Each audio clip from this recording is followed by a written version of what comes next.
शुभम जी देखना एक बार जूम में बोर्ड की पट्टी आ रही है, इसको ठीक करें एक बार।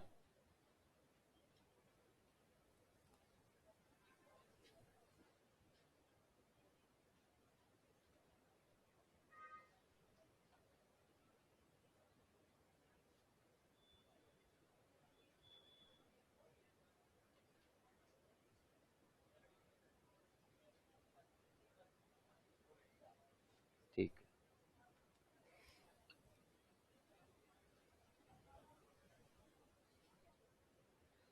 चलिए, आपको सूचना कल हो ही गई थी कि नई यूनिट से शुरू करने जा रहे हैं आज। और नई यूनिट भी बहुत ही महत्वपूर्ण यूनिट है। आज के समय में भूगोल के विद्यार्थियों का सबसे ज्यादा कहीं हाथ तंग है तो ये यही यूनिट है, और कहीं न कहीं उसको कठिन मानते हुए प्रश्न भी सही नहीं कर पाते। तो अपन प्रयास करेंगे कि उस यूनिट को सरल ढंग से कैसे समझें। समझना तो इसलिए है कि परीक्षा में पास हो जाए, यही तो है उद्देश्य। लेकिन ये बाद में जाके अपने को कक्षा 11-12 को पढ़ाना भी है।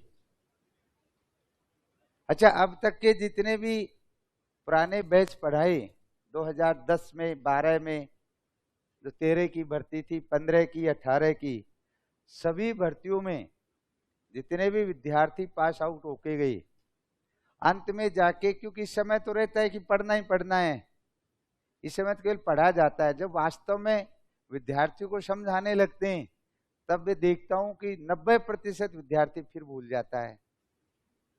जब परीक्षा में पढ़ाने जाता है फिर वो कहता है सब मापक कैसे बनेगा, ये ऊपर वाली इकाई छोटी कैसे आएगी। तो अपन प्रयास ये करें कि केवल क्लास तक सीमित नहीं रखें इसको। अपन परीक्षा के बाद जब अपना चयन हो जाए, जिस स्कूल में जाएं, तो वहां भी अपन इसको अच्छे ढंग से कर पाए और वहां भी अपने को विद्यार्थियों के सामने एक अच्छी स्थिति में जाएं। ये अपने लिए इसके साथ में महत्वपूर्ण है। तो चलिए शुरुआत करते हैं।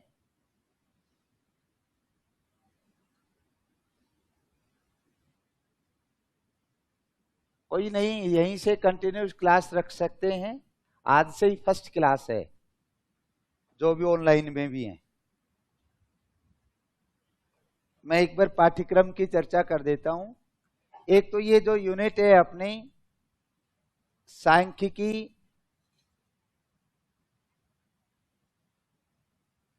व मानचित्र कला,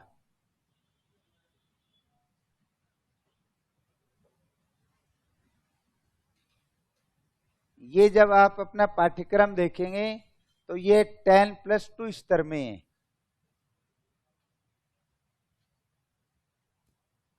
कक्षा 11 और 12 की किताबों के अंदर इसकी जानकारियां दी हुई है।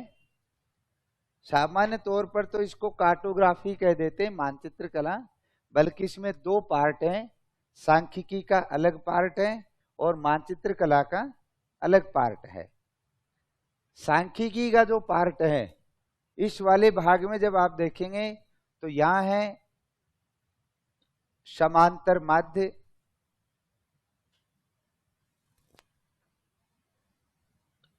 माध्यिका, बहुलक, मानक विचलन, स्टैंडर्ड डिवीजन, या इसको प्रमाप विचलन कहें, और सहसंबंध, कोरिलेशन। ये 5 टॉपिक तो आपके सांख्यिकी के हैं। और जो मानचित्र कला से संबंधित पार्ट है, इस वाले भाग में देखेंगे तो मापक, स्केल, प्रक्षेप और स्थानिक सूचना प्रौद्योगिकी।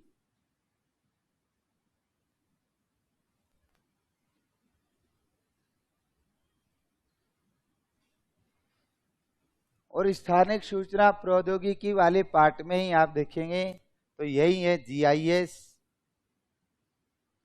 जीपीएस और रिमोट सेंसिंग, ये पार्ट इसी के तीनों हैं,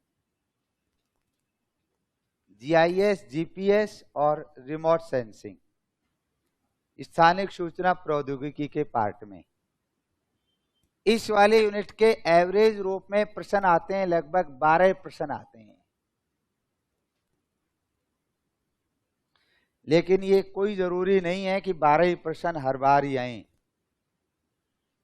पेपर सेटर पे भी निर्भरता करती है, आपको कितने प्रश्न रखता है, 1-2 प्रश्न बढ़ा भी सकता है और घटा भी सकता है, लेकिन आइडियल रूप में इसका जो पार्ट दिया है वो 12 प्रश्न है। और 12 प्रश्न में जब देखेंगे तो लगभग 6 प्रश्न आपको यहाँ मिलेंगे और 6 ही प्रश्न यहाँ हैं। समांतर माध्य है, मध्यिका है, बहुलक है, ये तीनों का पार्ट, और मानक विचलन और सहसंबंध, पांचों वाले पार्ट से जोड़कर 5 से 6 प्रश्न हो सकते हैं। 2 मापक के प्रश्न आते हैं हर बार, मापक के 2 प्रश्न आते हैं, 3 से 4 प्रश्न प्रक्षेप के आते हैं, कई बार 3 भी आए हैं, 4 भी प्रश्न आते हैं, तो हो सकता है कि सांख्यिकी के 5 आ जाएं, तो और 1 प्रश्न इसमें से रखता है जीआईएस, जीपीएस और रिमोट सेंसिंग, इसमें से ज्यादातर 1 प्रश्न रखता है। इस तरीके से लगभग 12 प्रश्न हैं। और आज का जो प्रतिस्पर्धा का जो समय है उसमें 1 प्रश्न ही आपको इन और आउट कर सकता है, केवल 1 ही प्रश्न। जो विद्यार्थी वेटिंग में वो 1-2 प्रश्न से इन आउट हुए हैं, 1 प्रश्न गलत होने से भी बाहर हो सकते हैं।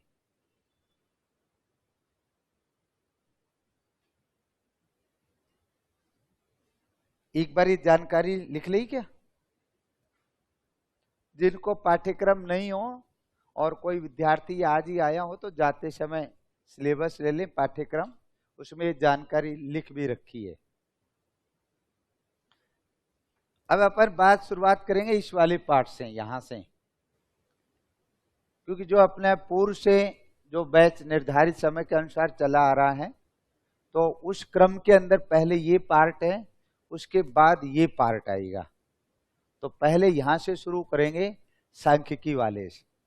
अच्छा, कई बार ऐसा भी हुआ है सांख्यिकी वाले से 2 ही प्रश्न आए हैं, पुराने पेपर को चेक करेंगे तो मैंने कहा कोई जरूरी नहीं कि यहां से इतने प्रश्न आए। यदि पेपर सेटर के दिमाग में रहा कि पेपर बैलेंस बनाना है तो निश्चित रूप से अपन देखें तो सभी से प्रश्न आएगा। हालांकि जितने भी टॉपिक हैं स्कूल व्याख्याता के, हर टॉपिक से प्रश्न आता है, और यदि हर टॉपिक से प्रश्न आता है तो आप देखिए तो 6 प्रश्न है तो अपने आप ही 5 ही टॉपिक हैं, तो हर टॉपिक के 1 प्रश्न तो इससे आ रहा है। और इधर जैसे मापक प्रक्षेप का बड़ा पार्ट है, 3 से 4 प्रश्न भी आ जाते हैं, 1-2 इसमें से भी आ जाते हैं, तो भी हर टॉपिक से प्रश्न बन सकता है। कई बार पेपर सेटर के स्तर पे रहती है चीजें कि कम ज्यादा भी प्रश्न हो जाते हैं।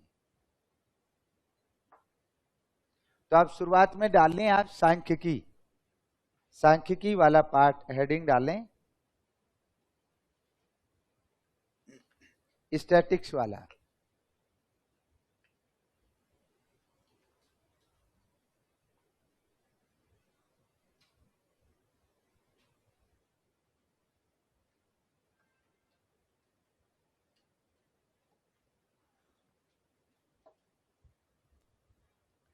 सांख्यिकी वाला, और ये जो 3 पार्ट हैं ये केंद्रीय प्रवृत्ति के माप कहलाते हैं, सेंट्रल टेंडेंसी, केंद्रीय प्रवृत्ति के माप, यानी वितरण के केंद्र की जानकारी देने वाले हैं ये तीनों, इसलिए इन तीनों को नाम क्या दिया जाता है? केंद्रीय प्रवृत्ति के माप। मानक विचलन और सहसंबंध दोनों पार्ट अपने आप में अलग हैं,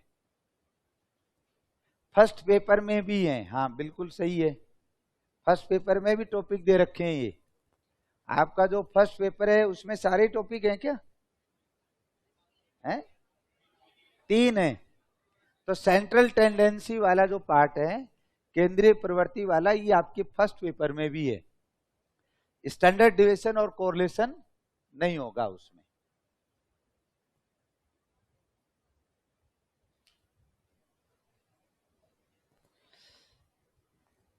अब कुछ बातें ऐसी हैं कि जो अपन समांतर माध्य है, मध्यिका है, बहुलक है, मानक विचलन है, सह संबंध है, इनमें कुछ जानकारी आगे प्रयोग होंगी, और वो प्रयोग होने वाली जानकारियां भी ऐसी हैं जिनसे प्रश्न भी बनता है। तो मैं पहले कुछ बेसिक चर्चा करता हूं उससे।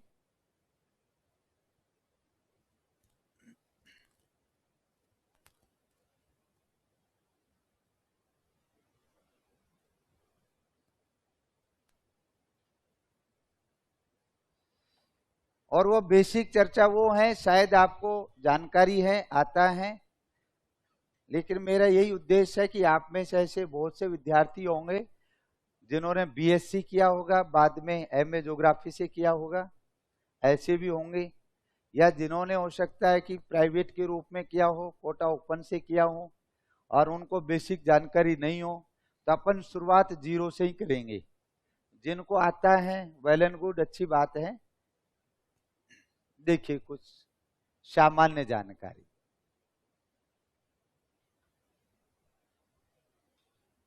केवल सांख्यिकी वाले पाठ से, मानचित्र कला की बात बाद में करेंगे। और इसको पढ़ने के लिए आपके पास कक्षा 11 और 12 की जो टेक्स्ट बुक हैं, केवल उन्हीं का अध्ययन करें, उसके अलावा किसी पुस्तक को नहीं पढ़ें। 11वीं 12वीं की जो टेक्स्ट बुक आती है, एक तो आती है वर्क बुक, अंतर समझते हैं ना वर्क बुक और टेक्स्ट बुक में। वर्क बुक वो होती है जिसमें विद्यार्थी काम करता है, वो नहीं लेनी है। टेक्स्ट बुक आती है जो पढ़ने वाली, उस किताब को देखें, उसी से अपने को तैयारी करनी है। पहले लिखना एफ,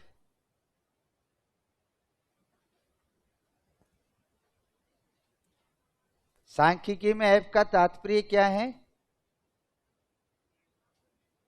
फ्रीक्वेंसी, आवृत्ति, या फिर बारंबारता।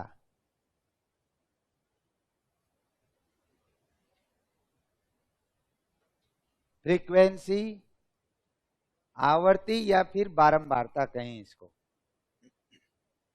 एक शब्द आता है सिग्मा एफ,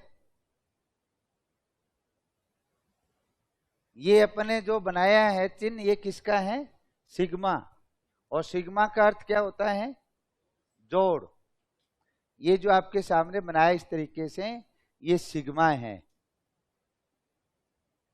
और इसका जो अर्थ है जोड़। तो सिग्मा एफ का तात्पर्य आवर्तियों का योग, जोड़। तो आवर्तियों का योग या बारंबारता का योग।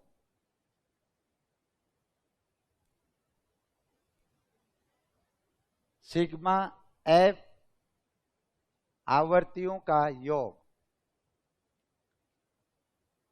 एक आपने सुना होगा C F, cumulative frequency. Cumulative frequency जिसको अपन कहते हैं संचयी बारंबारता।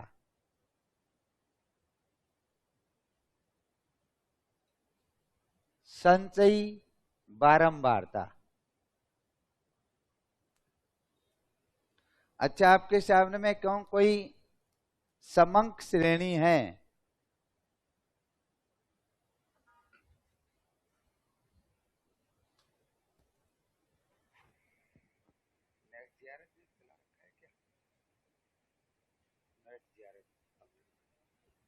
Net GRF, school lecturer plus अकेला नेट जीआरएफ, तीनों में।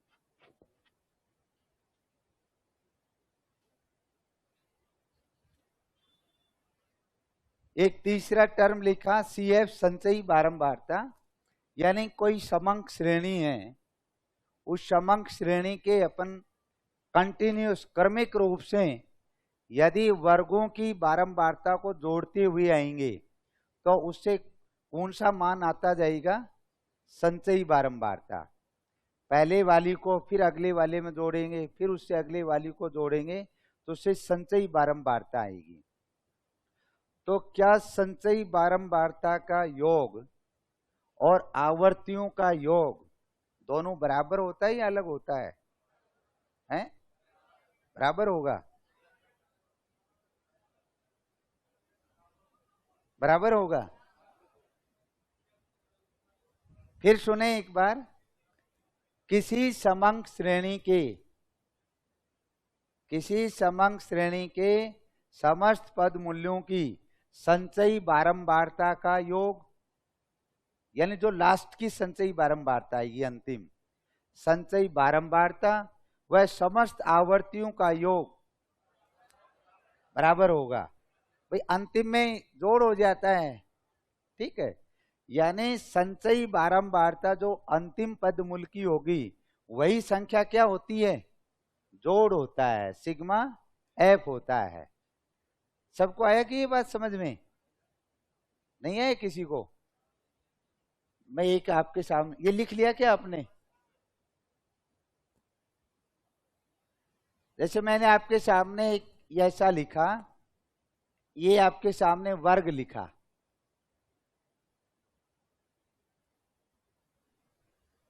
2 4 6 8, और ये लिखा आपके सामने फ्रीक्वेंसी 3 5 4 9। यदि इनका जोड़ है, ये तो क्या कहलाएगा? Sigma F. तो कितने है? 9 4 13 और 5 कितने और टोटल? 21। और सी एफ की बात करें तो संचयी बारंबारता 3, फिर अगले को जोड़ा 3 और पिछले वाले की 5 और 3 8 और 4 12 और 9 21। तो संचयी बारंबारता का जो अंतिम पद मूल्य है वो आवर्तियों के योग के बराबर होता है। सही है? सही। ये प्रश्न आ चुका है, अपने ये प्रश्न पूछा था, उसमें जो संचयी आवर्ती और आवर्तियों के योग का मूल्य बराबर है। देखो ऐसे बिल्कुल सिंपल सरल प्रश्न है, लेकिन यदि आपने एक बार इसको प्रैक्टिस में लिया, हाँ इसका अर्थ ये है, तो अपन आसानी इसको कर पाएंगे। और पहली बार ही कोई ऐसा प्रश्न आ जाए और उसमें सोचने में दुविधा हो जाए तो कठिनाई हो सकती है। तो यानी आवर्तियों का योग और संचयी बारंबारता, यानी सभी पद मूल्यों की पिछले वाले पद मूल्य से आवर्तियों को जोड़ते हुए निकाला जाता है, लेकिन अंतिम पद मूल्य की संचयी बारंबारता समस्त आवर्तियों के योग के बराबर होती है।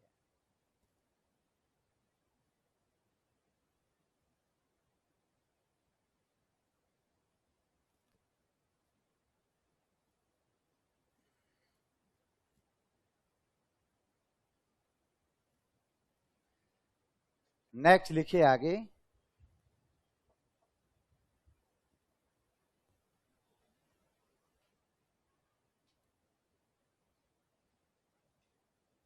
अपवर्जी या अपवर्ती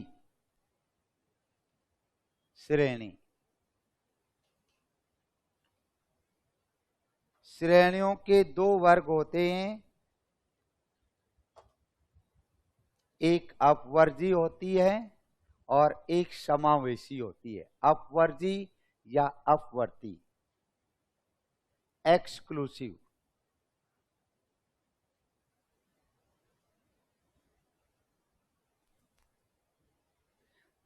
नाम सुना है क्या इसका?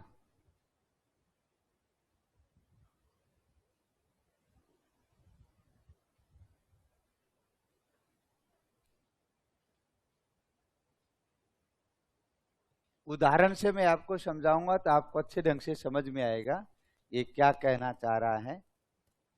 जैसे मैं आपके सामने एक श्रेणी लिख रहा हूं, 0 से 10, 10 से 20, 20 से 30, 30 से 40, 40 से 50।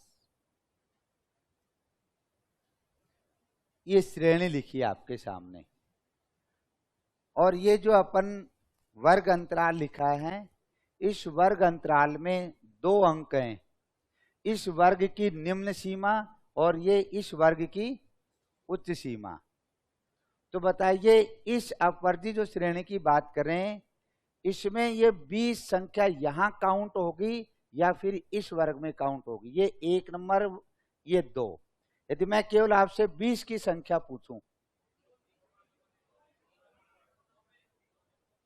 एक वाले कितने हैं? एक वाले कोई नहीं आवाज तो आई थी। 2 वाले, 2 वाले ज्यादा हैं, और बाकी वाले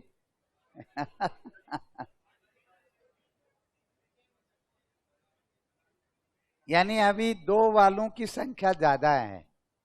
इसका मतलब आपका कहना है कि ये जो 20 संख्या है, ये इसमें काउंट नहीं होगी। ये किस में काउंट हो रही है? इस वाले में। इसका तात्पर्य किसी भी वर्ग के अंदर जो जिस वर्ग की जो अपर लिमिट होती है और वो अगले वर्ग की लोअर लिमिट होती है, इस वर्ग की तो क्या है? उच्च सीमा, और इस वर्ग की क्या है? ये तो ये उच्च सीमा इसमें शामिल नहीं होगी। जो आपने बताया ये सही बताया है। और ये किस में शामिल होगी? इस निम्न वर्ग में शामिल होगी। यहां जैसे मैं कहूं 20 तो शामिल होगा, लेकिन अपर लिमिट है जो 30, वो इस वर्ग में शामिल, वो कहां शामिल होगी? यहां। यहां अपन के 30 शामिल होगी, लेकिन 40 कहां शामिल होगा? जो लोअर लिमिट में। अच्छा, कितने का अंतराल है? यदि दोनों को शामिल करें तो आप चेक करो 10 का अंतराल है क्या? जैसे मैंने आपके सामने कहा 20, तो 20 को शामिल इसमें करें या इसमें, जिसके लिए 1, 2 रखा। यदि इसका अंतराल दोनों को इसमें शामिल करते तो 10, 11, 12, 13, 14, 15, 16, 17, 18, 19, 20, कितने हुए? 11। जबकि अंतराल कितना है? 10। इसका मतलब इसमें से 1 हटनी थी। और यहां भी देखे तो 20 से 30 कितना है? दोनों को इसी में शामिल करेंगे तो फिर 11 ही आएगा। जबकि क्लास इंटरवल वर्ग अंतराल कितना है? 10 का है। तो अब आप समझें, अपवर्ती कहें, अपवर्ती श्रेणी कहें, जिसको एक्सक्लूसिव कह रहे हैं, उसमें किसी भी वर्ग की अपर लिमिट, उच्च सीमा, जो अगले वर्ग की निम्न सीमा होती है उसमें सम्मिलित की जाती है। बात आई कि नहीं समझ में? किसी भी वर्ग की ऊपरी सीमा, जैसे ये है या ये है या ये है या ये है, ये इधर वाली ऊपरी सीमा है, इधर वाली, ये तो समझ रहे हैं?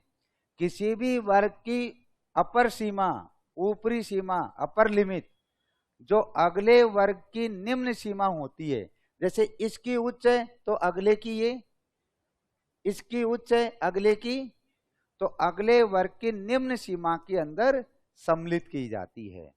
उच्च सीमा वाले भाग में उसी मान को सम्मिलित नहीं करते हैं। अच्छा, एक और उदाहरण रखूं आपके सामने, देखो आप,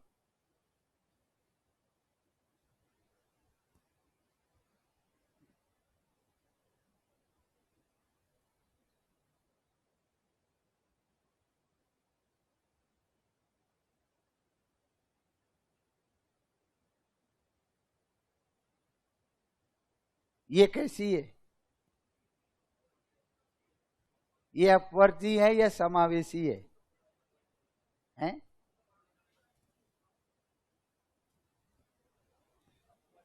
पॉइंट को देख के डरो मत ये भी अपवर्ती है।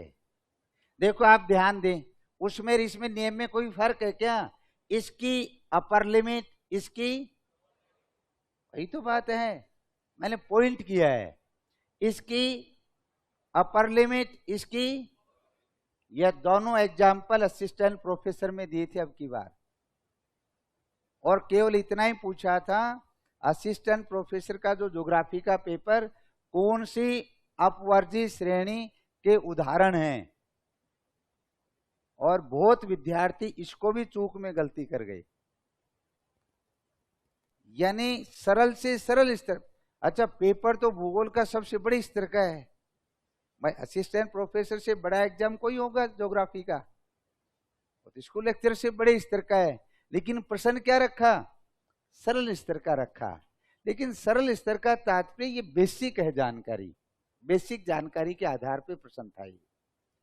तो अब आप दोनों लिख लें श्रेणी, फिर मैं इसकी जानकारी लिखवाता हूं। अपवर्जी या अपवर्ती इंग्लिश में लिखेगा एक्सक्लूसिव। 0 से 10, 10 से 20 ऐसा भी लिख दें और ऐसा भी लिख दें।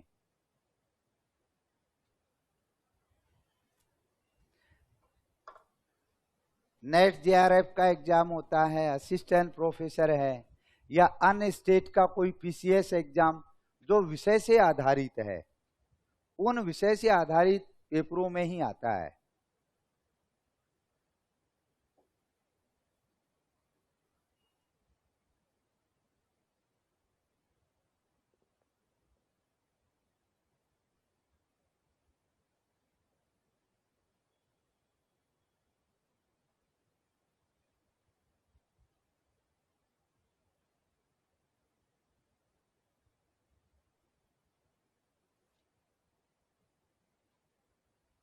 संख्या कोई भी बदली जा सकती है, उनसे कोई फर्क नहीं है। एक केवल एग्जाम्पल लिखें।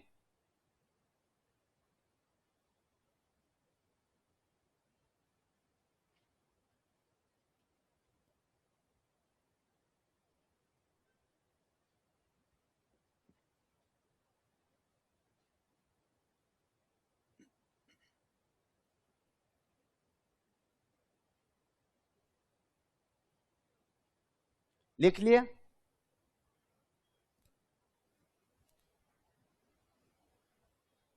ये आगे श्रेणियां अपने प्रयोग में आएंगी।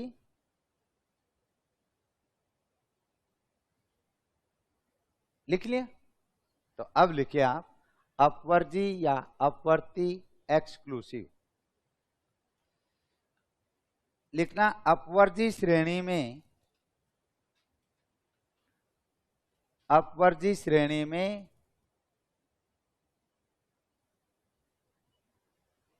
अपवर्जी श्रेणी में किसी वर्ग की उच्च सीमा, किसी वर्ग की उच्च सीमा अपर लिमिट, किसी वर्ग की उच्च सीमा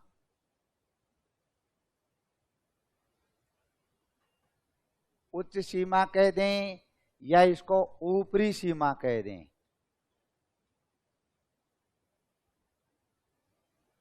किसी वर्ग की उच्च सीमा या ऊपरी सीमा जो अगले वर्ग की, नेक्स्ट वाला जो वर्ग है, जो अगले वर्ग की, जो अगले वर्ग की निम्न सीमा होती है।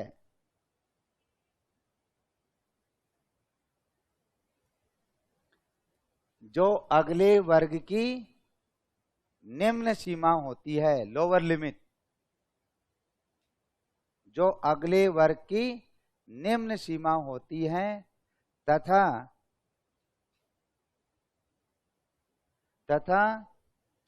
उसका उसका मान, तथा उसका मान निम्न वर्ग वाले भाग में ही गिना जाता है। उसका मान निम्न वर्ग वाले भाग में ही गिना जाता है।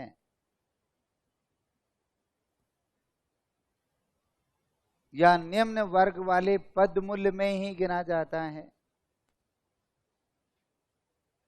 जैसे अपने कहा कि आपके सामने जैसे कहा कि 30, तो अपने कहा किसी की अपन कहीं उच्च सीमा, ऊपरी सीमा जो 30 है, जो अगले वर्ग की ये क्या बन जाएगी? निम्न सीमा होगी, और इसका मान इसी वर्ग में गिना जाएगा। इसका तात्पर्य क्या हुआ? अब ऊपरी सीमा का मान उसी वर्ग के अंदर नहीं गिना जाएगा। तो लिखते हैं अर्थात अपवर्जी श्रेणी के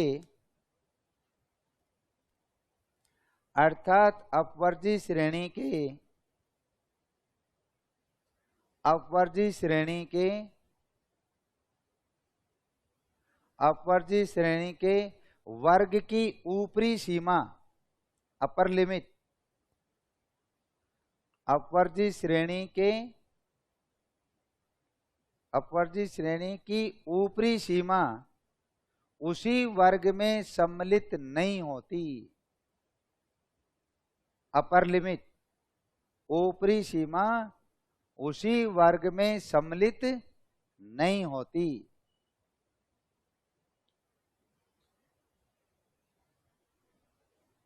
यानी 0 से 10 है तो इसमें 10 शामिल नहीं होगा, 10 से 20 है तो इसमें 20 शामिल नहीं होगा, इसी वर्ग की ऊपरी सीमा।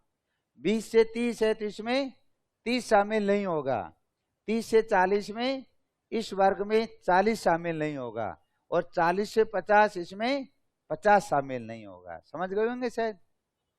अपवर्जी श्रेणी में ऊपरी लिमिट उसी वर्ग में सम्मिलित न होकर उससे अगले वर्ग में जहां वो निम्न सीमा के रूप में होती है उसमें शामिल किया जाता है।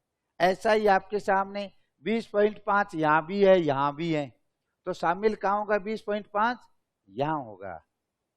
इस अपर लिमिट के अंदर यही भाग सम्मिलित नहीं होगा। और यदि इससे उल्टा हो, अब ऊपरी सीमा भी उसी वर्ग में सम्मिलित होती हो, तो फिर इससे एक विपरीत श्रेणी है जिसका नाम है समावेशी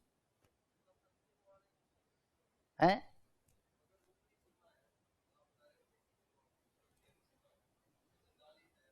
40 है, हाँ 40 इस वर्ग की तो ऊपरी सीमा है ये, इसमें शामिल ये 40 नहीं होगा, 39 होगा, ठीक है।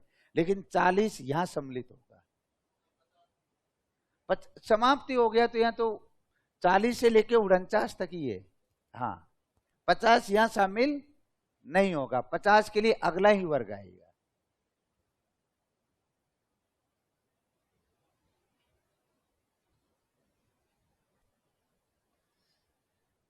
नेक्स्ट लिखें दूसरा,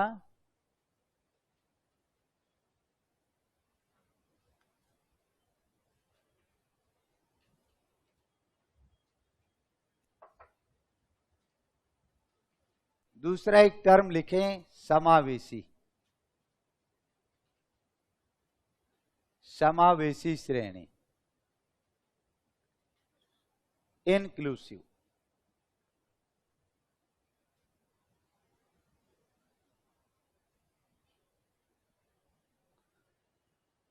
समावेशी श्रेणी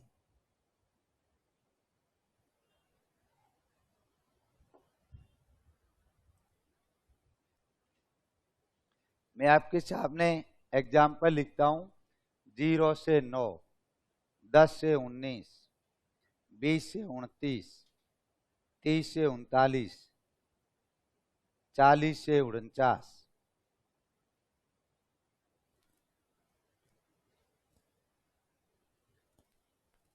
इसमें कोई भी ऐसी अपर लिमिट और लोअर लिमिट नहीं है जो दोनों समान हो।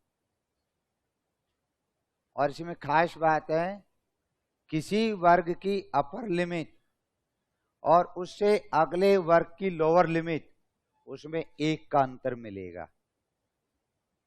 कितने का अंतर मिलेगा? 1 का अंतर मिलेगा। जैसे मैंने आपके सामने कहा, इसमें 0 भी शामिल है और इसमें लोअर लिमिट भी शामिल है और इसमें अपर लिमिट भी शामिल है, इसलिए इसको नाम क्या रखा है? समावेशी। दोनों इसमें सम्मिलित हैं। इसमें 20 भी शामिल है और इसमें 29 भी शामिल है। अंतराल कितना है? अंतराल 10 का ही है। अंतराल इसमें भी 10 का ही है। फर्क इतना था कि अपन उसमें अपर लिमिट 20 से 30 लिख रही थी, लेकिन 30 को इसमें शामिल को ही कर रहे थे। शामिल कहां कर रहे थे? अगले में थे, यहां 30 लिखा है। लेकिन इस श्रेणी की खासियत यह है, किसी वर्ग की अपर लिमिट और उससे अगले वर्ग की लोअर लिमिट, उसमें 1 का तो अंतर मिलेगा, पहली बात। और इसमें अपर लिमिट और लोअर लिमिट दोनों उसी वर्ग में सम्मिलित किए जाएंगे। जैसे मैंने आपके सामने कहा 20 से 29, तो अंतराल चेक करेंगे तो 10 ही है। 20, 21, 22, 23, 24, 25, 26, 27, 28, 29, अंतराल कितना है? 10 ही है। तो बना देना एक ऐसा लाइन में। ये संख्या देखते ही आपको समझ में आ जानी चाहिए कि समावेशी श्रेणी है या अपवर्जी श्रेणी है, हैं? दोनों का वो तो मध्य मूल्य ज्ञात करने के लिए करते हैं। नहीं आएगा? पॉइंटों में आता है इसका। हाँ आएगा, जितना भी करेंगे उसका मिड मूल्य आएगा। इसको ज्यादातर ऐसे कर लेते हैं, जैसे इसको बढ़ा लेते हैं, इसको घटा लेते हैं, जो जिसको अपन के समावेशी को अपवर्जी बनाने के लिए। लिख लिया? अब लिखें इसमें, समावेशी श्रेणी में, समावेशी श्रेणी में समावेशी श्रेणी में किसी भी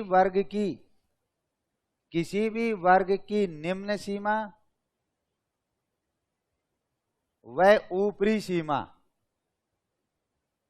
lower limit and upper limit, किसी भी वर्ग की निम्न सीमा व ऊपरी सीमा दोनों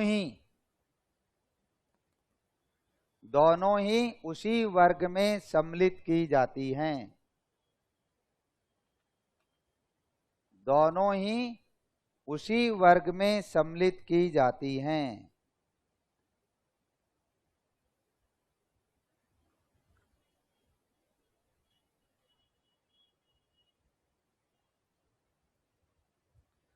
दोनों ही उसी वर्ग में सम्मिलित की जाती हैं। देखना, इस श्रेणी में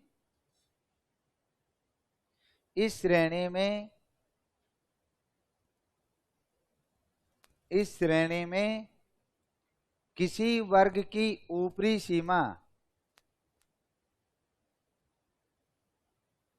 इस श्रेणी में किसी वर्ग की ऊपरी सीमा, किसी वर्ग की ऊपरी सीमा तथा उससे अगले वर्ग की,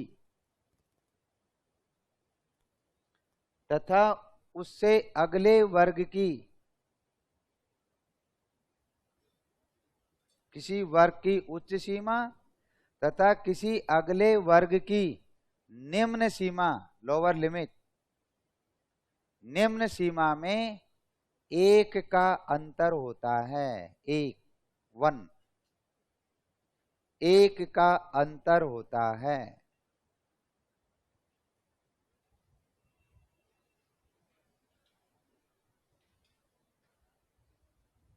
एक का अंतर होता है। ये तो अपन एक सामान्य चर्चा की है जो अपने आगे प्रयोग में होना है। और अब लिखिए आप पैरा चेंज करके,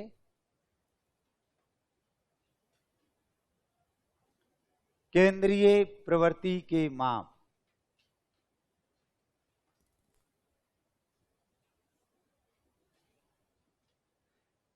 मेजर्स ऑफ सेंट्रल टेंडेंसी, केंद्रीय प्रवृत्ति के माप।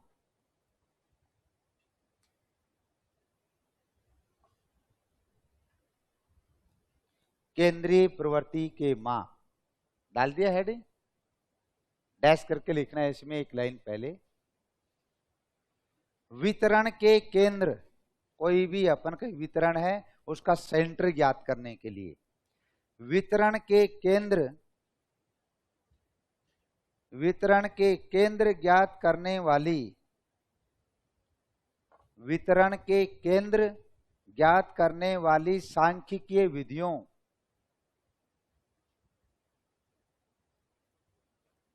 वितरण के केंद्र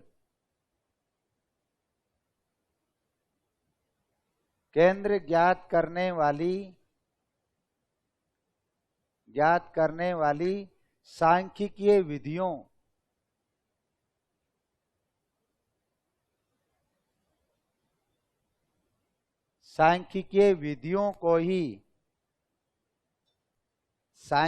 विधियों को ही केंद्रीय प्रवृत्ति के माप कहा जाता है।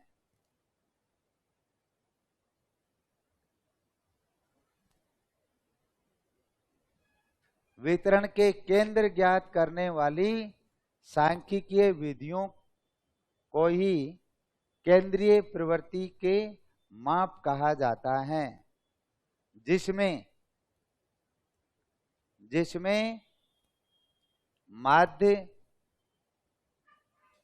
माध्यिका व बहुलक आते हैं।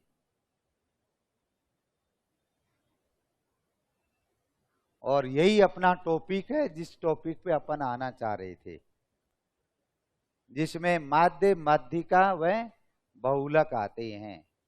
यानी ये तीनों का काम क्या है? किसी भी प्रकार की आवर्तियां जो दी होती हैं, जो वितरण दिया होता है, उस वितरण का क्या ज्ञात करती हैं? सेंटर, केंद्र ज्ञात करते हैं। जैसे अपने कहा ना, अलग अलग खिलाड़ियों ने अलग अलग रन बनाए तो पता चला औसत कितने बनाए। औसत का मतलब एवरेज। 10 आदमी खड़े हैं तो बीच वाला कौन सा है, वो क्या है? मध्य की जानकारी देने वाला है। तो इसको अपन ने कह रहे हैं किसके ज्ञात करने के लिए? केंद्र को। यानी केंद्रीय प्रवृत्ति का माप नहीं है। जब प्रश्न ऐसा आएगा तो उसमें लिखेगा ए माध्य, बी माध्यिका और सी बहुलक और डी उसकी मर्जी से कुछ भी रख दे। इन तीन के अलावा जो भी नाम लिखेगा वो इसका पार्ट नहीं है।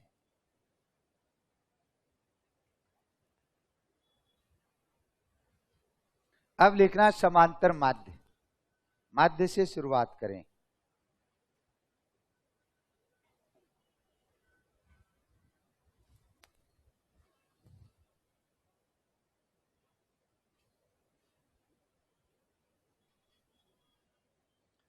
माध्य क्या है, माध्यिका क्या है, बहुलक क्या है, और इनके जो प्रश्न हैं तो शायद आपको ऐसा दिमाग में तो नहीं है, केवल प्रश्न देगा और उससे माध्य, माध्यिका, बहुलक निकलवाएगा। ऐसा कोई प्रश्न देगा तो अपने जो 5 टॉपिक हैं, main, mod, median, standard deviation और कोरिलेशन, इन 5 टॉपिक में कोई एक प्रश्न आ सकता है। आप वो कैलकुलेशन आधारित न्यूमेरिकल प्रश्न जिसको बोलते हैं, एक प्रश्न आ जाए, चाहे हो सकता है वो कोरिलेशन का आ जाए, चाहे मेन, मॉड, मीडियन में से कोई आ जाए। बाकी जो प्रश्न है वो इसके मूल जो थ्योरेटिकल पार्ट है उसी से आएगा। मूल थ्योरेटिकल पार्ट क्या है? जैसे मैं कहूँ समांतर माध्य क्या है, कैसे निकाला जाता है, क्या इस माध्य की कोई विशेषताएं हैं, कोई गुण है, क्या इस माध्य को निकालने की विधियों के कोई दोष हैं, और इस माध्य को पढ़ते क्यों हैं, क्या जरूरत पड़ गई कि इसको पढ़ें, इसका मतलब कोई इसका खास उपयोग है। जैसे अपन कहें ऐसे ही माध्यिका का है, ऐसे ही बहुलक का है, तो इनका मूल जानकारी क्या है, इनका उपयोग क्या है, और इनका उपयोग करने से क्या क्या इनमें कमियां हैं, इनसे संबंधित इनके दोष क्या हैं, और दैनिक जीवन में कहीं यह उपयोग हो रहे हैं या नहीं हो रहे हैं। तो सबसे पहले लिखें माध्य, मेन। पहले लिखें अर्थ,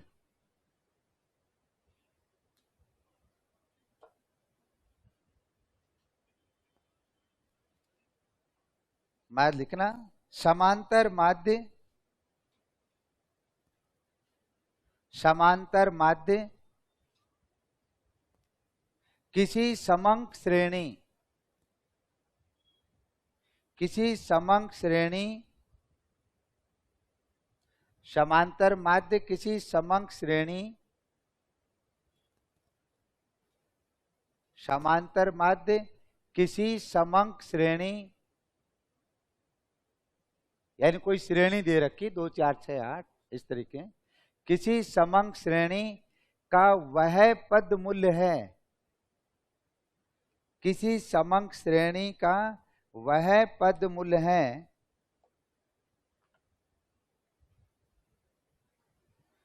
किसी समंक श्रेणी का वह पद मूल्य है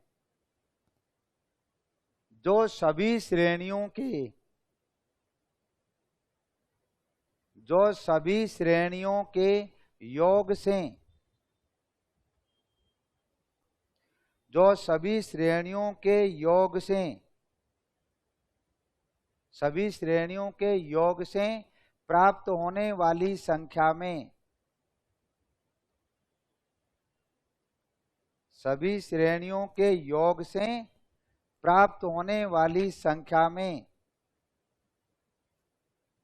प्राप्त होने वाली संख्या में पदों की संख्या का भाग देने से प्राप्त होता है, पदों की संख्या का भाग देने से प्राप्त होता है।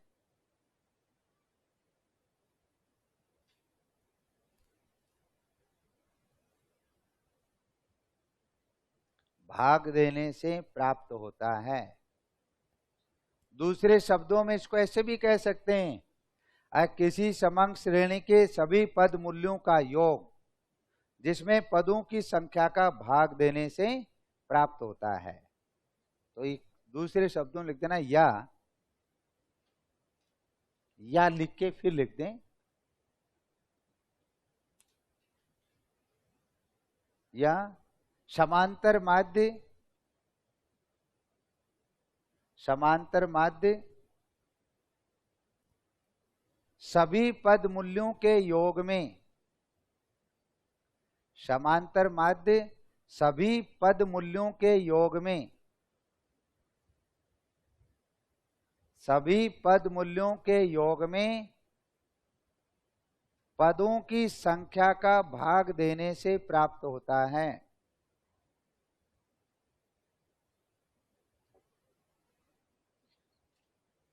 पदों की संख्या का भाग देने से प्राप्त होता है।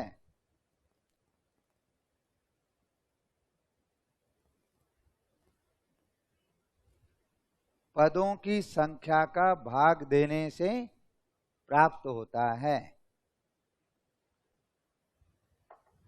जैसे मैंने आपके सामने लिखा, कोई ये पद मूल्य हैं,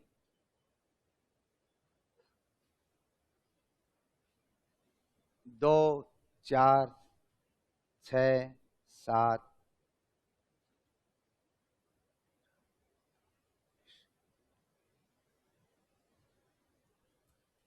ये आपके सामने पद मूल्य लिखा। तो कहा कि सभी पद मूल्यों का जो योग है और उस योग में कितने पद हैं उनकी पद की संख्या का भाग दे दिया जाए तो क्या आ जाएगा? तो ये अपन के सभी पद मूल्यों का योग तो क्या हुआ, कितना आ रहा है? 7 3 10 22 और पद कितने हैं? 1 2 3 4। इसमें भाग कितने का दे दें? 5 का। जो मान आएगा वो क्या आ जाएगा? x बार। सरल शब्दों में कहा, सभी पद मूल्यों का योग उसमें पदों की संख्या का भाग देने से जो प्राप्त होगा वही क्या कहलाएगा? x बार, जो समांतर माध्य है। ये इसका अपन का चिन्ह है, x बार, जिसको समांतर माध्य कहते हैं। समझ गए होंगे शायद इसका अर्थ, तो जो अर्थ लिखा है। अब समांतर माध्य को ज्ञात करने की भी 2 विधियां हैं, एक प्रत्यक्ष विधि और एक अप्रत्यक्ष विधि। प्रत्यक्ष विधि का प्रयोग क्यों करें और अप्रत्यक्ष का क्यों करते हैं। आगे अभी ये प्रश्न आएंगे आपके सामने, ये तो मैंने केवल समझाने के लिए लिखा था। लेना आगे, समांतर माध्य को ज्ञात करने की दो विधियां हैं।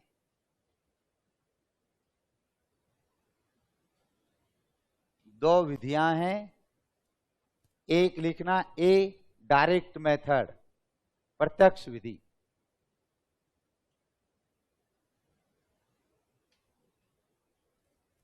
डायरेक्ट मेथड, प्रत्यक्ष विधि। अच्छा, प्रत्यक्ष विधि का प्रयोग जब करेंगे जब या तो पदों की संख्या कम हो, पहली बात तो, और दूसरा हो सके तो जो मान है वो दशमलव में नहीं हो, क्योंकि इसमें कैलकुलेशन गणना ज्यादा होती है। और मान लो दशमलव में मान है तो उसको बार बार गुणा करने में समय ज्यादा लगता है। तो दो बातों का ध्यान रखना, एक तो पदों की संख्या कम होनी चाहिए और मान दशमलव में नहीं हो, तो उपयुक्त कौन सी रहती है, प्रत्यक्ष। तो डैश करके लिखना, जब पदों की संख्या कम हो,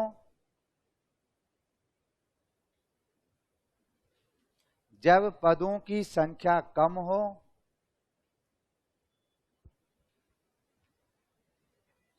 पदों की संख्या कम हो तथा दशमलव में मान नहीं हो, तथा दशमलव में मान नहीं हो,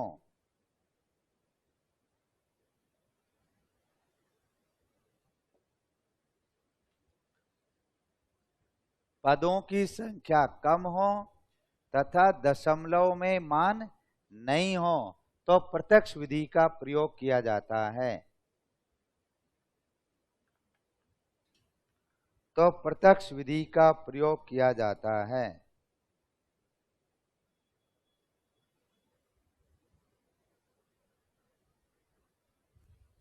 तो प्रत्यक्ष विधि का प्रयोग किया जाता है।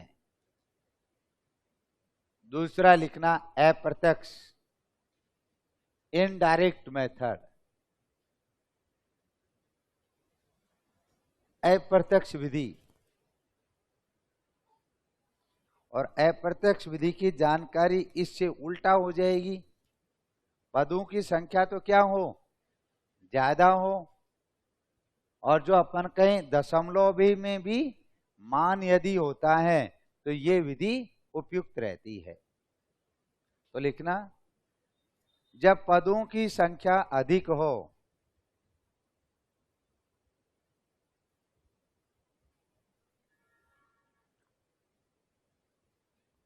जब पदों की संख्या अधिक हो तथा पदों का मान दशमलव में हो, पदों का मान दशमलव में हो,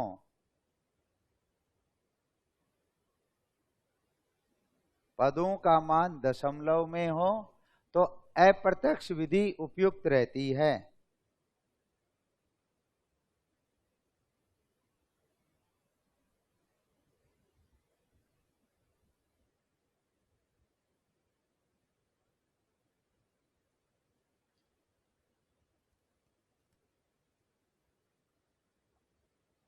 दशमलव में मान हो तो अप्रत्यक्ष विधि उपयुक्त रहती है। ये तो अपने विधियों की बात की। अब कुछ इसकी एक दो स्पेशल बातें हैं जो अपने आगे वाले टर्म में प्रयोग में होंगी और जिनसे प्रश्न भी बनता है। तो आप ऐसा करें, नोट करके स्टार बना के एक जानकारी लिखें। जब भी नोट और स्टार लगाएं तो समझ लें बहुत ही कोई महत्वपूर्ण बात है।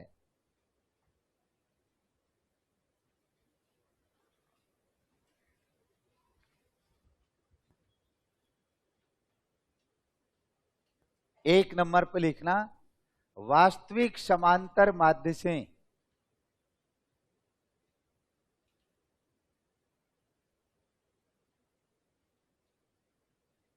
जो क्या है वास्तविक समांतर माध्य x बार। x बार जो होता है वास्तविक समांतर माध्य होता है।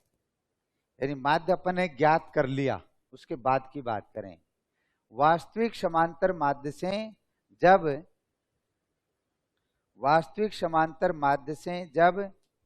समंक श्रेणी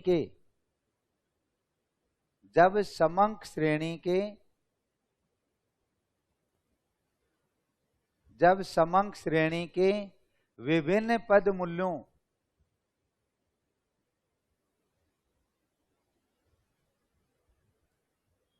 समंक श्रेणी के विभिन्न पद मूल्यों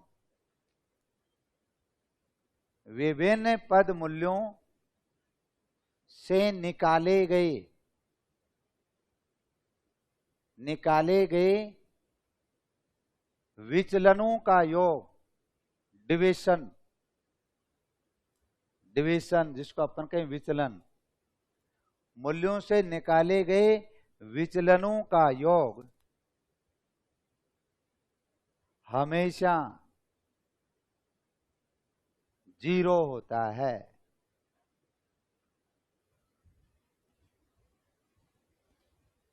निकाला गया योग हमेशा 0 होता है या 0 होता है, दोनों शब्द लिख सकते हैं।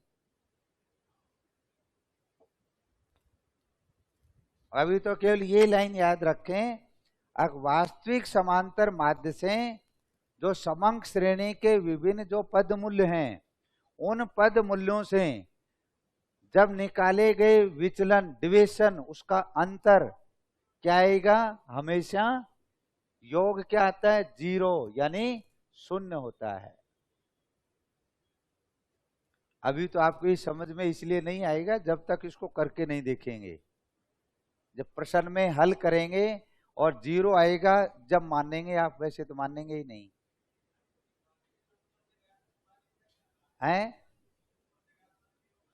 हाँ, अभी तो आप फिर इस जानकारी को समझें। ये कह रहा है वास्तविक समांतर माध्य ज्ञात होने के बाद समंक श्रेणी के जो विभिन्न पद मूल्यों से उनका डिवीजन अंतर निकालें और उस अंतर का जब योग करेंगे तो कोई माइनस में आएगा, कोई प्लस में आएगा, तो उसका योग क्या आएगा, 0 आएगा। और यदि योग 0 आ जाए तो समझ लें आपका समांतर माध्य का उत्तर भी सही है। जांच करने का है ये। और यदि 0 नहीं आ रहा तो प्रश्न को फिर देख लो, कहीं गलती है। ठीक, इस लाइन का अर्थ तो समझ गए। अभी मैं इसको प्रश्न में सामने रखूंगा तो आपको ध्यान आएगा कि ये 0 कैसे आ रहा है। लेकिन ये ध्यान रखना विचलन की बात कर रहा है, डिवीजन की बात कर रहा है। नहीं मान के कहां जाएंगे, नहीं जाने की बात नहीं है भाई।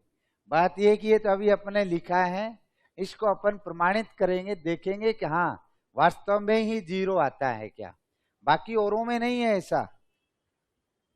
ये जो लाइन है, यदि समांतर माध्य का अकेला प्रश्न आता है तो पहला प्रश्न ये है, और यदि समांतर माध्य मध्य का बहुलक उनसे प्रश्न मिला के बनाता है कई बार एग्जामिनर, निम्नलिखित में से कौन सा कथन सही नहीं है, तो उसमें जरूर ऐसा कथन रखिएगा, ध्यान रखना। अच्छा, समांतर माध्य जब आप सांख्यिकी पूरी होगी तब तक चलेगा, जब तक सांख्यन स्टैंडर्ड डिविएशन तक यही चलेगा। इसका मतलब इसका कोई विशेष खास उपयोग है। और इसलिए जितने भी अपन के केंद्रीय प्रवृत्ति के जो माप हैं सेंट्रल टेंडेंसी के, उनमें सबसे आदर्श माध्य की संज्ञा किसको दी है, माध्य को दी है। अब लिखना है इसका एक दूसरा जो आगे अपने आएगा, 2 नंबर पे लिखना, समांतर माध्य में,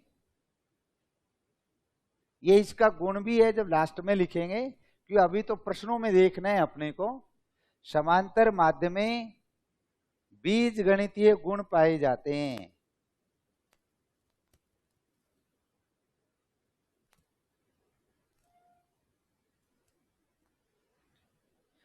बीज गणितीय गुण पाए जाते हैं।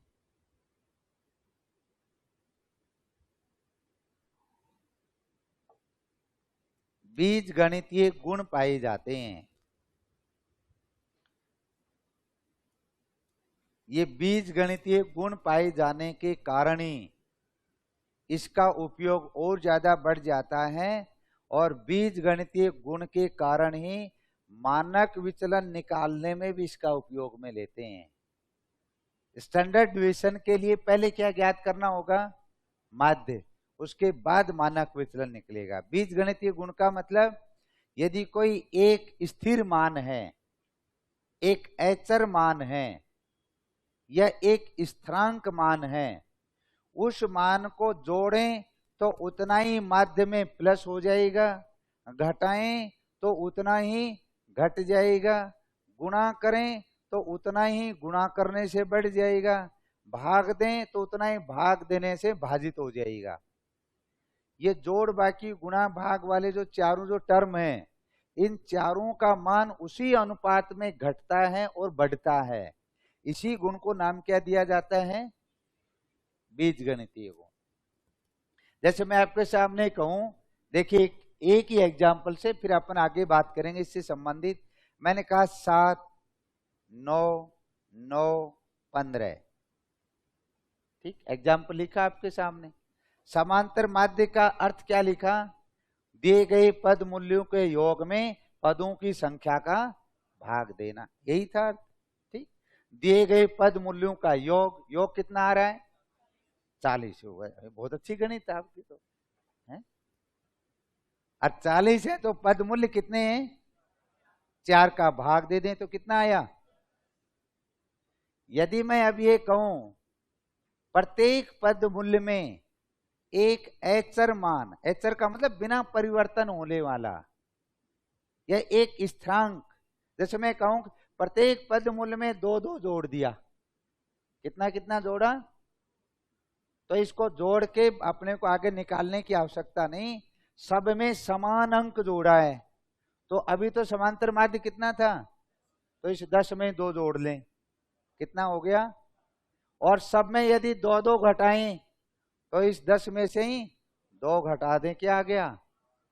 और यदि मैं कहूं कि इस 10 को 2 से गुणा किया, प्रत्येक को 2-2 से गुणा किया, 7 गुणा 2, 9 गुणा 2, तो इसको 2 से गुणा कर दें तो 10 दूनी, ये आगे मैं प्रश्न रखूंगा आपके सामने आ जाएगा। जैसे मैं आपके सामने प्लस का ही किया तो ये कितना आया? 7 और 2 9, 11, 11 और 17, कितना आया जोड़? देखो इतना ही आ रहा है क्या? इतना ही आ रहा है क्या? 48। पद मूल्य कितने हैं? 4, कितना आया? तो इस 2 को इसमें जोड़ दिया तो 10 और 2 12।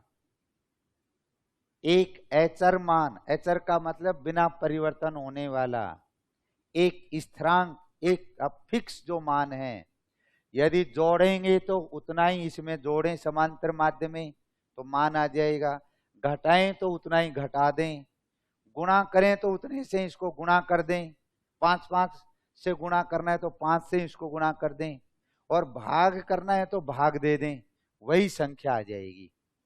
ऐसे गुण को नाम क्या दिया जाता है? बीजगणितीय।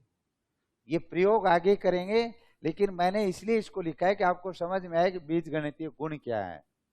अब खास बात क्या है, जो मध्यिका और बहुलक हैं उसमें ये गुण नहीं है, तो अलग हो गए ना अपने आप में।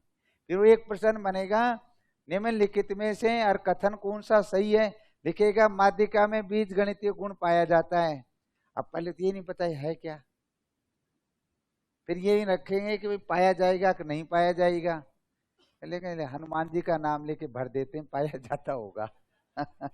तो ये ध्यान रखना, केवल सेंट्रल टेंडेंसी में एक ही में पाया जाएगा, माध्य में, मध्यिका और बहुलक में नहीं पाया जाएगा।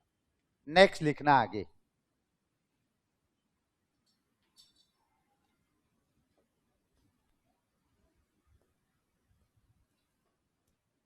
तीन नंबर पे एक लाइन लिखना, माध्य में या समांतर माध्य, माध्य में विचलनों के वर्ग,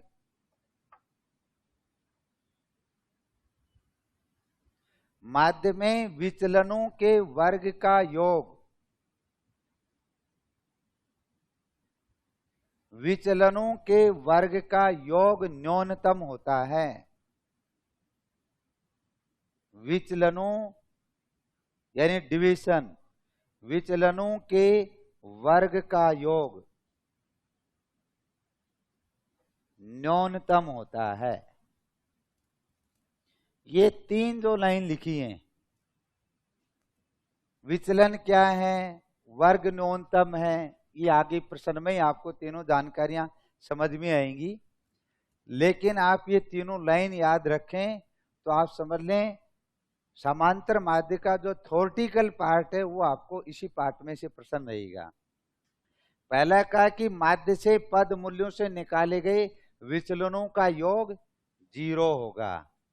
और एक अपने का समांतर माध्य में बीजगणितीय या बीजीय गुण, तब भी सही है, बीजीय गुण पाए जाते हैं। एक विचलनों के वर्ग का योग न्यूनतम होता है। ये तीनों जानकारी किसकी है, माध्य की।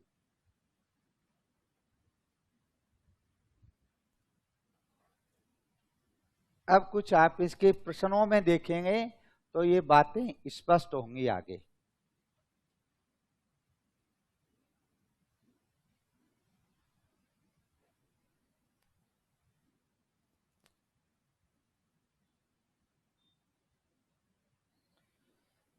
जो समकक्ष श्रेणियां होती हैं वो 3 प्रकार की होती हैं। एक व्यक्तिगत इंडिविजुअल, एक खंडित जिसको विच्छिन्न श्रेणी कहते हैं, और एक कहते सतत या अविच्छिन्न श्रेणी नाम देते हैं। तो लिखना समांतर माध्य का सूत्र। समांतर माध्य का सूत्र क्या है?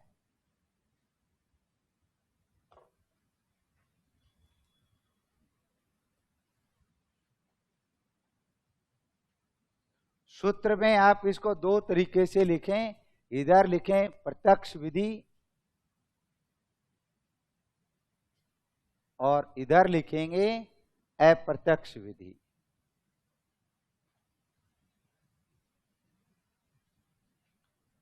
डायरेक्ट एंड इनडायरेक्ट मेथड, प्रत्यक्ष विधि और अप्रत्यक्ष विधि।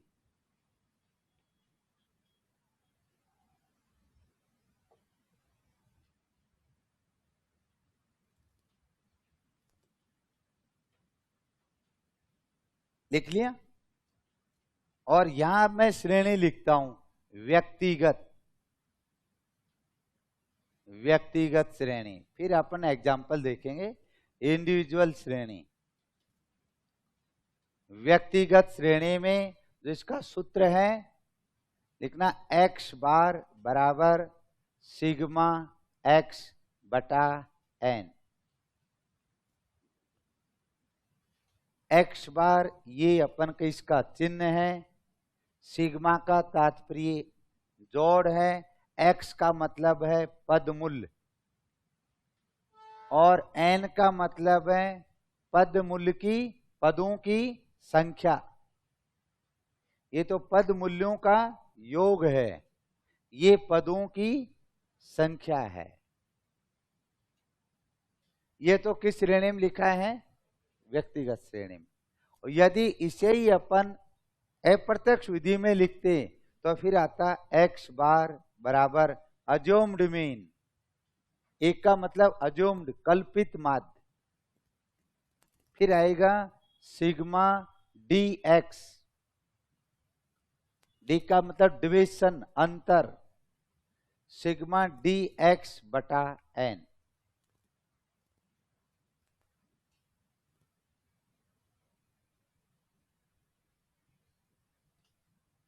x बार, इसमें एक का तात्पर्य कल्पित माध्य। जब आगे उदाहरण लिखेंगे तो वहां लिख देंगे उसका अर्थ। एक का मतलब अज्यूम्ड मीन, कल्पित माध्य मानकर फिर अपन कहें उस कल्पित माध्य के आधार पर डिवीजन ज्ञात करते हैं, फिर डिवीजन का जोड़ और उसमें पदों की संख्या का भाग दिया जाता है।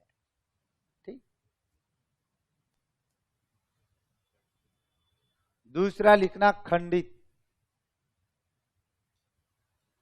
खंडित श्रेणी या जिसको नाम लिखा जाता है विच्छिन्न।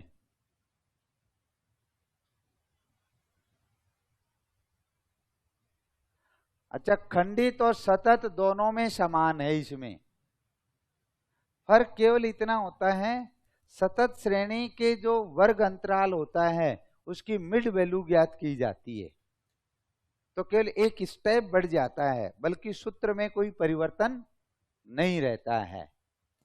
तो इसका जो सूत्र है x बार बराबर सिग्मा एफ एक्स।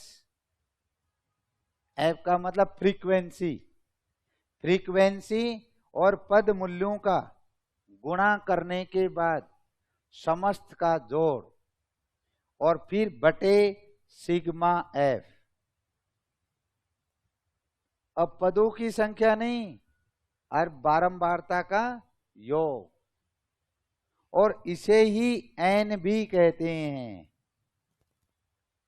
लेकिन उसमें एक ही था, उसमें पद मूल्य थे, फ्रीक्वेंसी अलग नहीं थी। इसमें फ्रीक्वेंसी है अलग। और यहां अप्रत्यक्ष में x बार बराबर assumed mean plus sigma F D x बटे सिग्मा एफ या एन।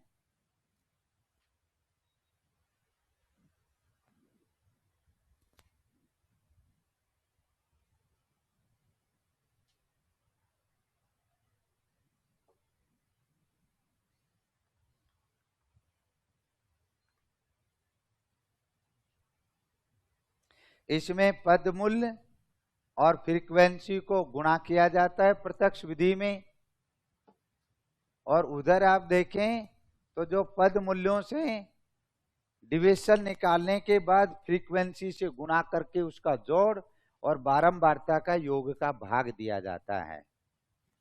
और जो सतत श्रेणी है, कंटिन्यूअस सतत श्रेणी, या जिसको नाम दिया जाता है अविच्छिन्न,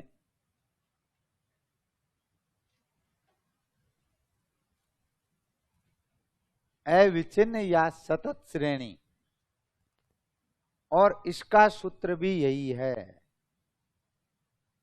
ये सेम ही है ऊपर वाला है।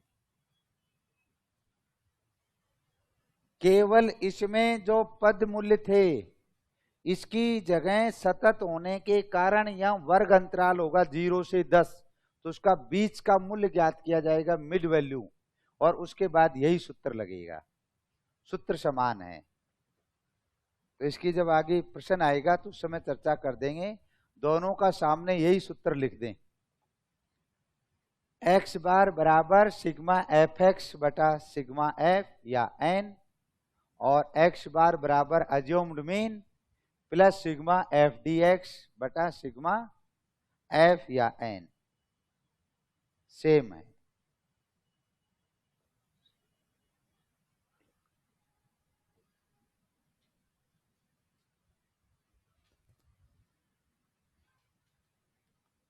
लिख लिया?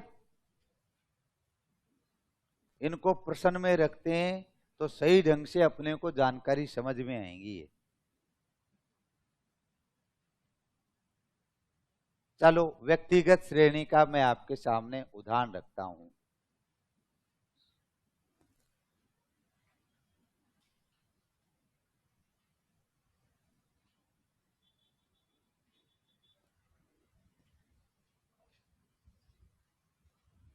देखिए, इसमें ये मैं आपके सामने प्रश्न रख रहा हूं व्यक्तिगत श्रेणी का। x 100 80 50 30 लिखो, कॉपी में लिखो, तभी काम चलेगा। खुद से करने के बाद और जब लगेगा कि हाँ कर लिया तो विश्वास हो जाएगा कि कर लेंगे अब तो।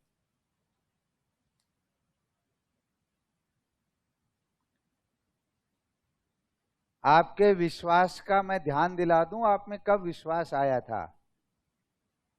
जब आपने बीएड की और माइक्रो या मैक्रो टीचिंग करने के लिए पहली बार पढ़ाने आए, और पहली बार जब 5 मिनट पढ़ाना होता है ना माइक्रो टीचिंग में, और 5 मिनट पढ़ा कर वापिस गए तो लगा मैं बोल लिया। मेरे अंदर विश्वास आ गया है, वो आपका पहला विश्वास था। ठीक, तो यही है। फिर लगता है कि हाँ, फिर पूछेंगे मैंने ठीक बोला कि नहीं।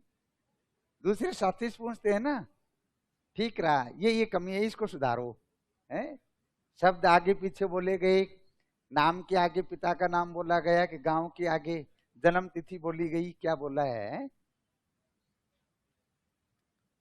अच्छा, जिनको ऐसा अवसर नहीं मिला उनके लिए और भी संकट है, क्योंकि आज का समय तो आपने देखा है कि बीएड में कम ही जाते हैं, आपने देखा है। तो अब तो स्थितियां थोड़ी डिफरेंट हो गई।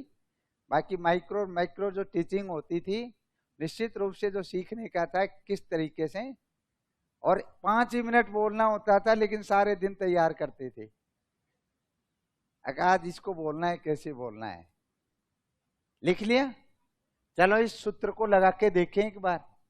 इसमें देखिए क्या है, x बार सिग्मा x बटा n।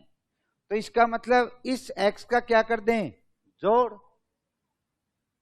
जोड़ ही क्या है, सिग्मा x है। सिग्मा का मतलब जोड़। तो सिग्मा x बराबर कितना, 260। यही आ रहा है क्या, किसी का अंतर तो नहीं है। कभी कोई दाएं बाएं हाथ से लिखने वाले अलग अलग होते हैं ना, कभी उसे अंतर आ गया 260। और ये जो n है, n क्या है, पदों का पदों का योग, पदों की संख्या, पदों की संख्या। और पदों की संख्या कितनी है, 1 2 3 4। तो अब अपने इसको सूत्र में लगाया, x बार बराबर 260 बटे 4। कितना आ गया, चलो अपना कैलकुलेशन निकाल। यहां तक किसी को कठिनाई हो तो बताएं कि ये कैसे आया। ये अपने प्रश्न रखा, इसके 4 जो अपन कहीं पदों की संख्या है, टोटल सिग्मा x यानी पदों का योग। सिग्मा x का मतलब है पदों का योग, पदों का योग। और पदों के योग में पदों की संख्या का, यही लिखा था अर्थ में। समांतर माध्य का अर्थ क्या था, किसी समंग श्रेणी के पदों की संख्या, पदों का योग जिसमें पदों की संख्या का भाग देने से प्राप्त होता है। तो 65, कोई कंफ्यूजन तो नहीं है। तो अब इससे करके देखें।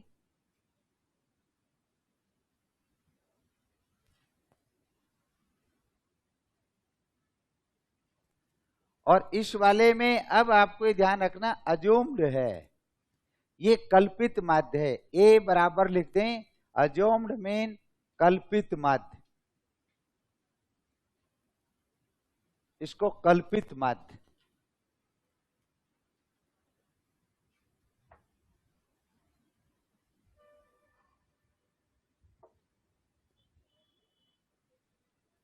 हैं क्या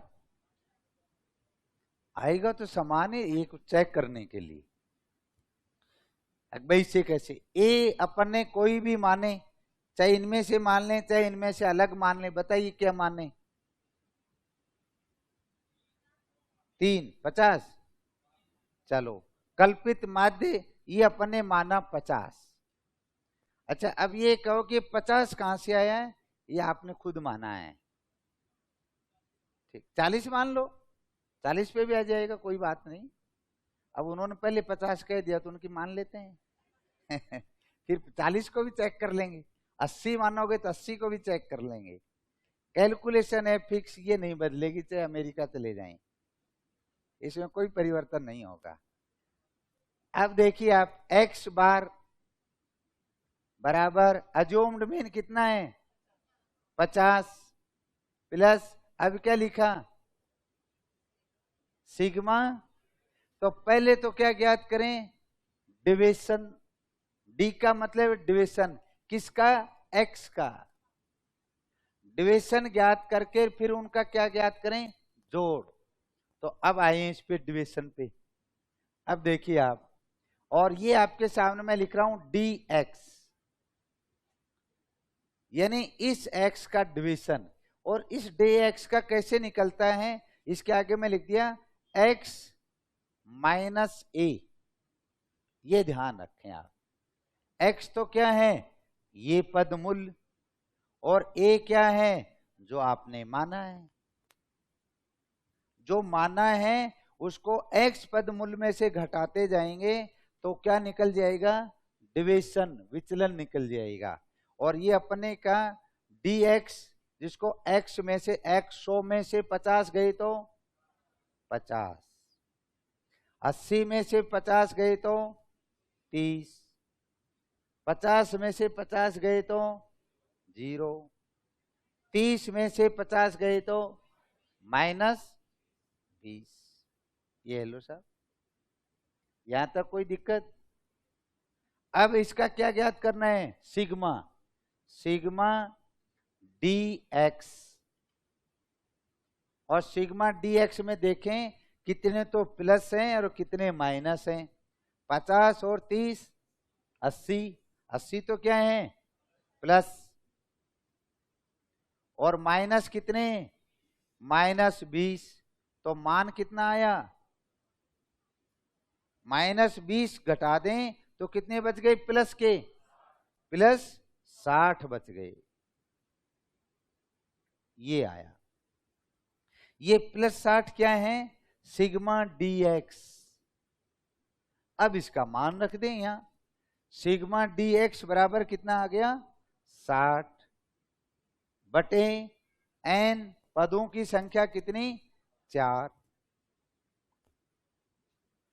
4 का भाग दिया 60 में तो 15 चौक 60, एक्स बार बराबर 50 + 15 बराबर 65।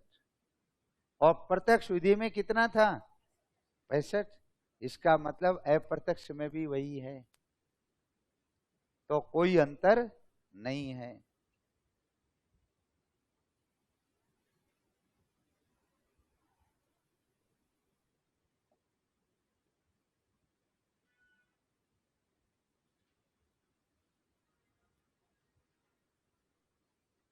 प्रत्यक्ष अप्रत्यक्ष विधि में कोई किसी को कंफ्यूजन है तो बताइए, अंतर फिर अपन आगे चलें, संख्या लिख लें।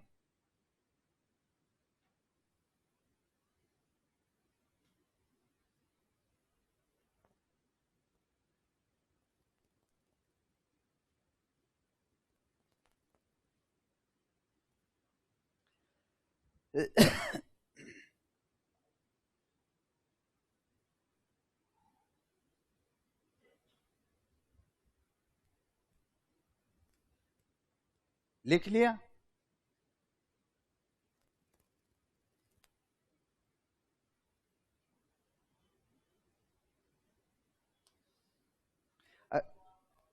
दोबारा बताएं, हैं बताओ कितना, इनका मान ले 40 बताया है, मान लेते एक बार 40 से, फिर और भी पता चल जाएगा। हाँ, ये मिटा दूं इसको, ये तो लिख लिया। चलिए ये लो साहब, आपने कहा कि साहब 50 अंक शुभ नहीं है, मेरी जो के नाम से जन्म कुंडली में 40 शुभ का अंक है, मान लेते हैं आपकी बात। अब चलो इसको भी चेंज कर दिया, ये लो। अब अज्यूम्ड मीन कितना है, 40। अब देखिए, अज्यूम एक्स में से अज्यूम्ड मीन 100 - 40 तो कितना आया, 60। 80 में से 40 40, 50 में से 40, 30 में से -10। ठीक, अब देखें 60 और 40 100, 110, और माइनस के 10 तो कितने बच गए? सिग्मा डी एक्स बराबर 100। सही है, यहां तक तो किसी को कठिनाई नहीं है। चलो अब चेक कर लेते हैं। अज्यूम्ड मीन जो एक्स बार बराबर 40 प्लस 100 बटे 4, 4 का भाग दिया तो कितना आया? 25। एक्स बार 40 प्लस 25 बराबर, आया कोई अंतर? आ गया समझ में? है एक का मतलब अज्यूम्ड मीन, डी का मतलब डिविएशन विचलन, इससे अंतर कितना है कल्पित माध्य का एक्स से। इस डी का मतलब डिविएशन विचलन, हिंदी में लिख लें विचलन। अभी एक जगह लिखे थे विचलनों का योग शून्य आता है, एक लाइन लिखी थी पहली बार, पढ़ के बताओ अगर पहली वाली लाइन को, पहले नोट करके एक पहली लाइन लिखी थी, वास्तविक समांतर माध्य से समग्र श्रेणी के पद मूल्यों से निकाले गए विचलनों का योग हमेशा शून्य होता। अब उस चेक कर लेते हैं ना, प्रश्न आ गया अपने पास, चेक कर ले। देखिए तो इसमें तो कोई दिक्कत नहीं है। पहले वाली जो नोट करके लाइन लिखी थी उसको चेक करने के लिए आपके सामने अब देखिए आ रहा है, ये एग्जाम्पल आपके सामने यही रख दिया। वास्तविक समांतर माध्य कितना आया? आपने निकाला है ना, चाहे प्रत्यक्ष चाहे ये अप्रत्यक्ष। एक्स में तो 40 है ही नहीं, ये कोई जरूरी नहीं है अगर 40 हो उसी को कल्पित माध्य माने, कोई आवश्यक नहीं है, कोई भी अंक मान सकते हैं, ऐसा कोई जरूरी नहीं है। तो जो अपन ने कहा, अब देखिए इसका डिविएशन, डिविएशन ज्ञात करते, डिविएशन का मतलब विचलन, किससे? उस एक्स बार से। अब x में से x बार को घटाया, 100 माइनस 65 कितना आया? 35। 80 minus 65 15। 50 minus 65 minus 30 minus 65 minus, आप नीचे जोड़ करें सिग्मा डी डिवीजन का योग, प्लस तो कितने? 35 और 15 50, माइनस के माइनस 15 और 35 50, तो मान क्या आया? 0। इसका मतलब डिवीजन का जब अपन वास्तविक समांतर माध्य से विचलन ज्ञात करेंगे तो विचलनों का योग समांतर माध्य में हमेशा क्या आएगा? 0 आएगा। और ये 0 आ रहा है तो ये सही है, और यदि ये 0 नहीं आ रहा तो अपनी कैलकुलेशन को दोबारा चेक कर लेना कहां गड़बड़ है, उससे ये भी पता चल जाएगा।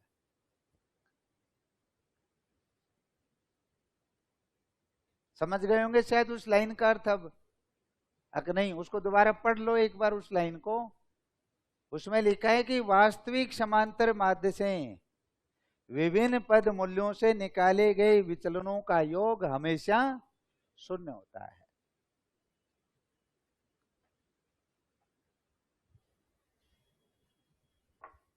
मतलब ये जो अपन इसको निकाले ना थ्योरेटिकल, ये प्रश्न नहीं होता है। जो लाइन लिखाई है प्रश्न वही थ्योरेटिकल है, वही लाइन से ही प्रश्न आता है।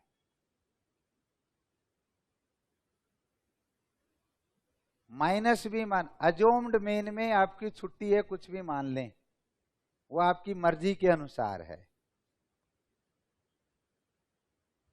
यहां तक किसी को कोई कठिनाई हो तो पूछें। चलो ब्रेक करते हैं, 10 मिनट का ब्रेक के बाद फिर शुरू करते हैं।